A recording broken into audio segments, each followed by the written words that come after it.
masalah kesaktian niku panjenengan luwih sakti ketimbang kula. Tetapi lek jenengan niku niatnya untuk mencari keselamatan, insya Allah ada jalan, yaitu Islam. Islam itu selamat. Kalau masalah kesaktian, panjenengan itu lebih sakti dari saya. Panjenengan lebih hebat dari saya. Saya tidak sehebat dan tidak sesakti sampean.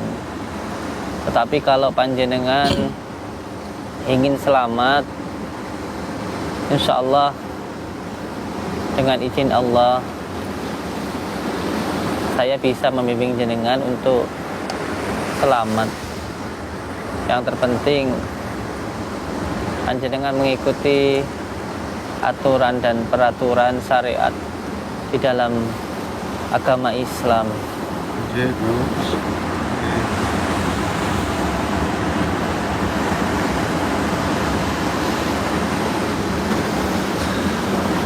Kenapa jenengan ingin sekali ikut dengan saya itu kenapa? Sampean boleh kok kemana saja yang jenengan inginkan, tidak harus ikut dengan saya.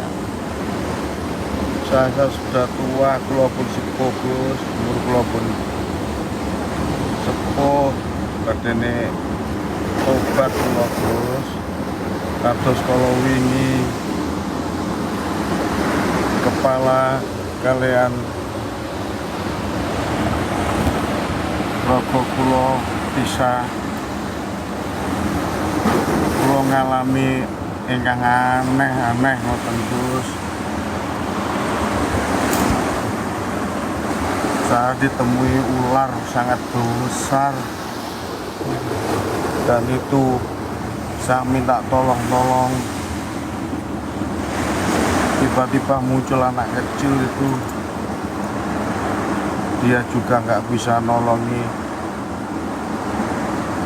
karena ada suara itu, ular itu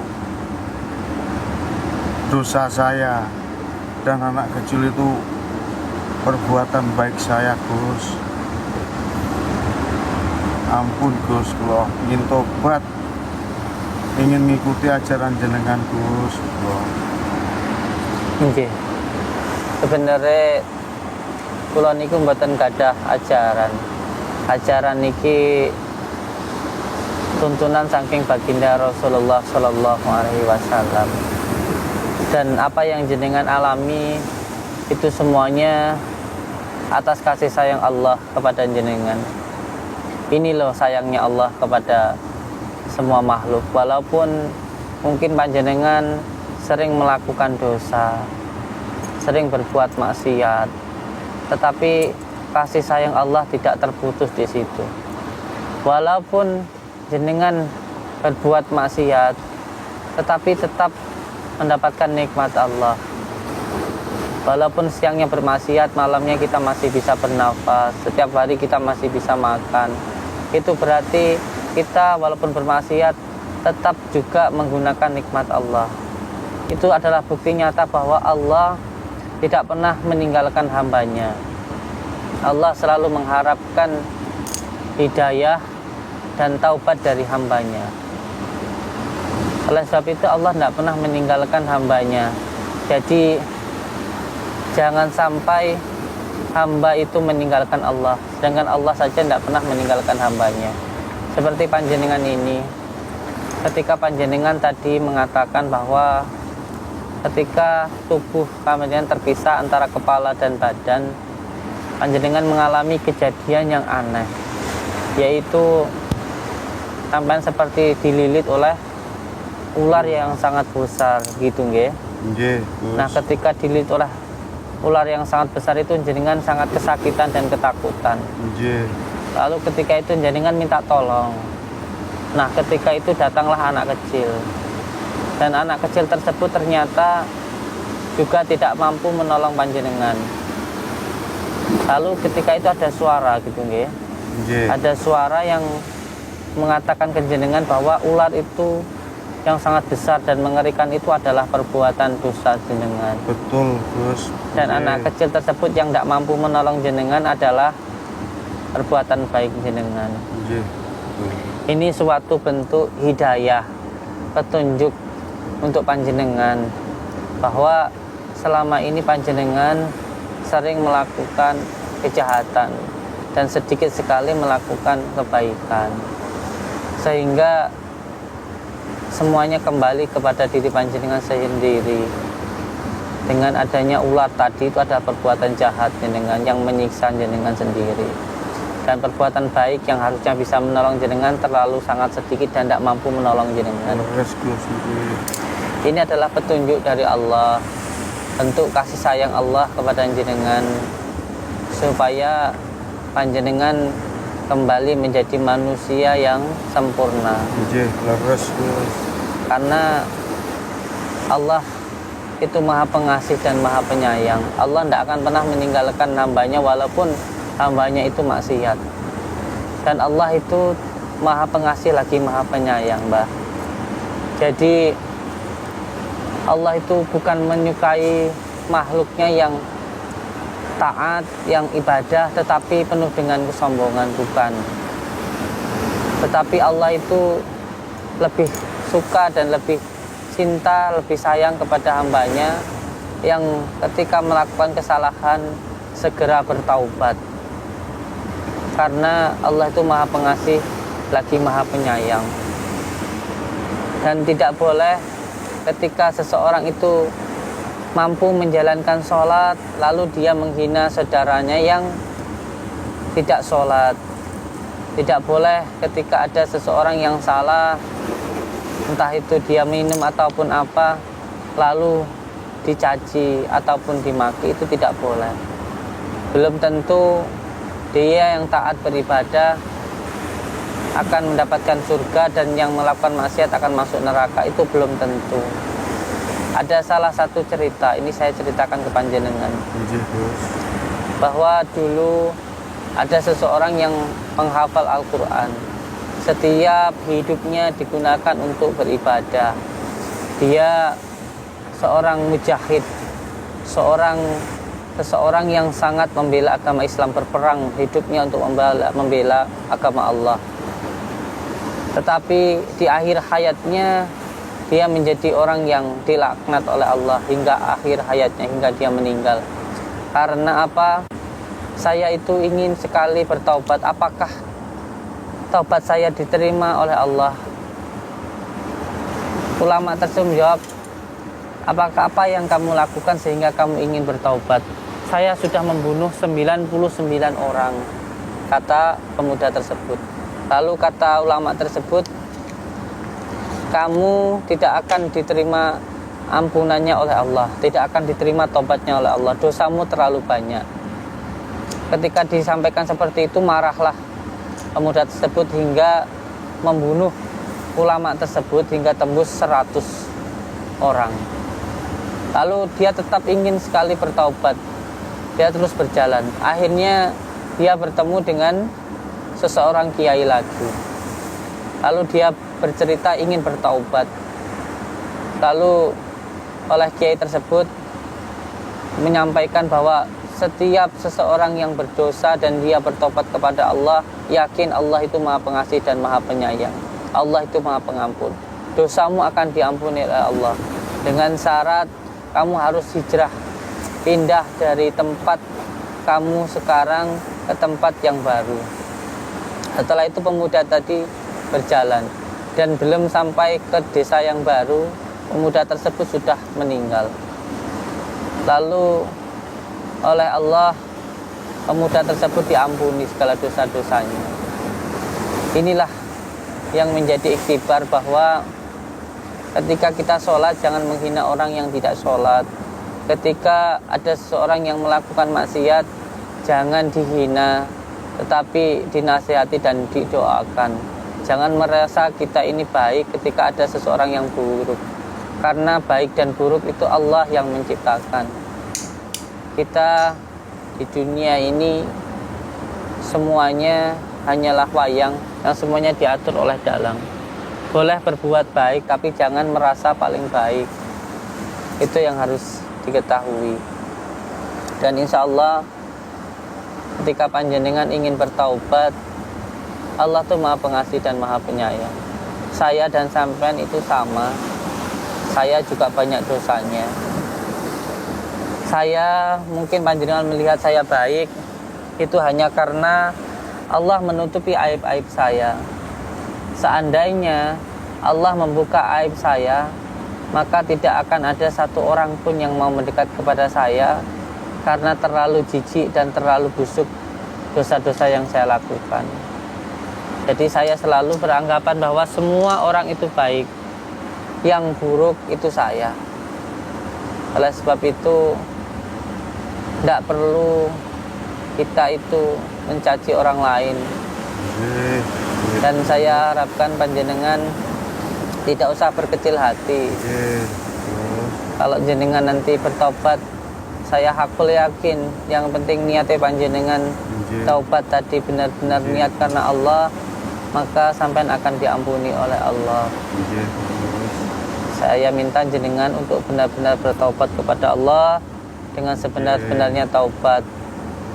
Lihatlah kasih sayang Allah kepada panjenengan, kepada saya, kepada jenengan begitu banyak sekali nikmat-nikmat Allah yang diberikan kepada kita. Nikmat kita bisa berbicara, nikmat kita bisa melihat, nikmat kita bisa mendengar. Ini semua nikmat-nikmat Allah, belum lagi nikmat nafas yang diberikan Allah kepada kita. Maka saya minta panjenengan, kalau jenengan benar-benar ingin bertaubat kepada Allah, maka saya ingin panjenengan benar-benar mengenal Allah. Bukan hanya mengenal namanya, tapi langsung mengenal Allah. Tetapi Allah tidak bisa hanya dilihat dengan mata zahir kalau tidak dengan mata batin. Maka batinnya panjenengan harus hidup dulu.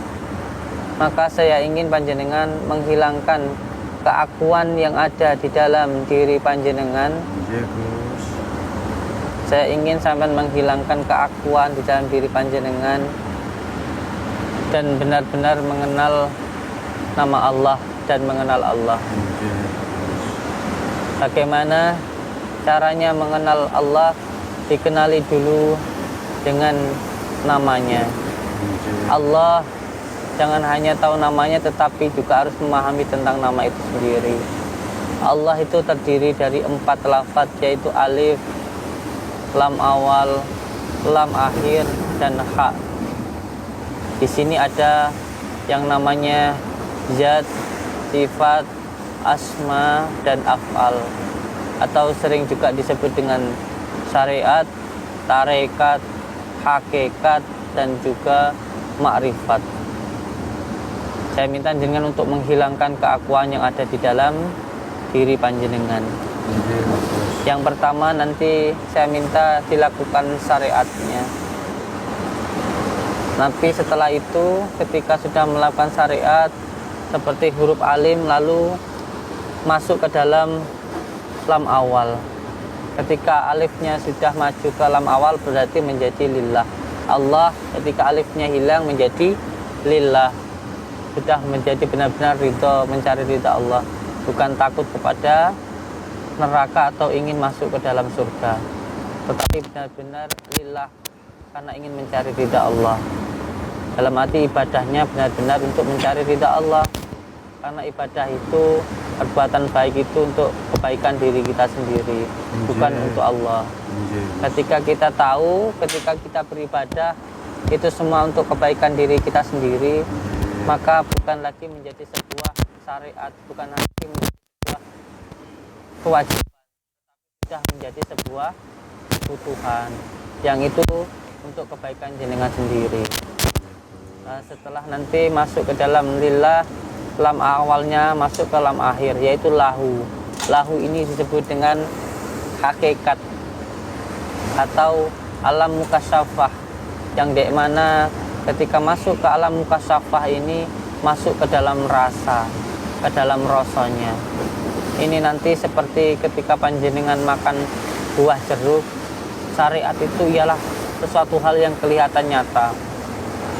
Ketika mengupas itu adalah tindakan disebut dengan hakikat perjalanan. Ketika memakannya ini disebut dengan hakikat atau rasanya. Jadi sampai nanti sudah bisa insya Allah melihat Allah. Setiap apapun yang panjenengan lihat nanti akan terlihat Allah. Seperti bebatuan, lautan, saya, panjenengan ini semuanya nanti akan terlihat Allah. Bukan berarti batu atau saya panjenengan itu Allah, itu bukan. Dalam arti semua yang diciptakan Allah ini menandakan ada yang menciptakan.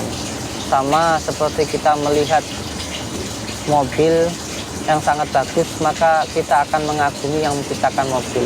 Untuk yang melihat yang menciptakan mobil tidak harus melihat yang menciptakan. Melihat yang diciptakan saja yakin bahwa yang menciptakan itu hebat. Jadi ketika apapun yang dilihat nanti akan melihat Allah di dalam diri panjenengan, insya Allah. Nanti setelah itu lam akhirnya hilang menjadi hu, yang artinya adalah makrifat. Ketika jenengan yakin bahwa jeruk itu kecut, ketika jenengan sudah merasakannya, yaitu sudah melihatnya, membukanya dan merasakannya. Ketika sama sudah merasakan dan yakin bahwa jeruk itu kecut, itulah yang disebut dengan hakikat. Dan ketika sudah masuk ke hakikat menjadi makrifat. Untuk bisa masuk ke dalam makrifat, saya minta jenengan untuk menghilangkan keakuan yang ada di dalam diri panjenengan. Apakah jenengan mau untuk melakukan perjalanan tarekat seperti yang saya sampaikan? Insya Allah terus lakoni terus. Kalau panjenengan benar-benar ingin mendekat, saya ingin jenengan berada di tempat ini dan memasrahkan semuanya kepada Allah. Dan saya ingin juga jenengan melaksanakan rukun-rukun Islam, termasuk sholat 5 waktu. Yang kedua, sholat yang tidak mengenal waktu dan sholat setiap waktu.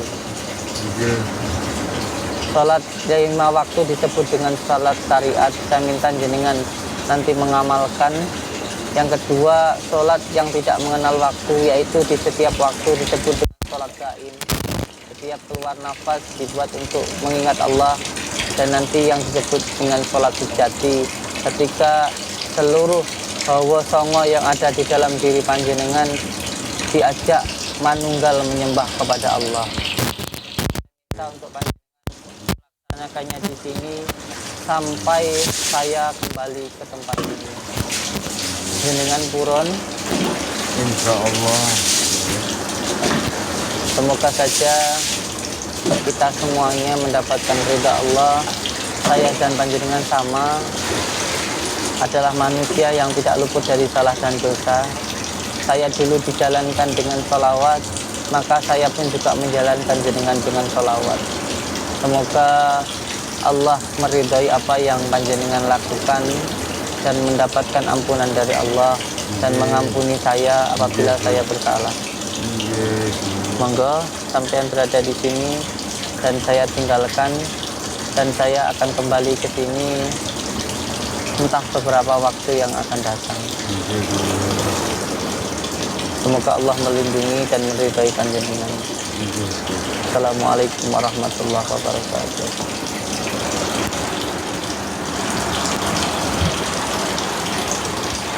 Cukup saja di sini, monggo.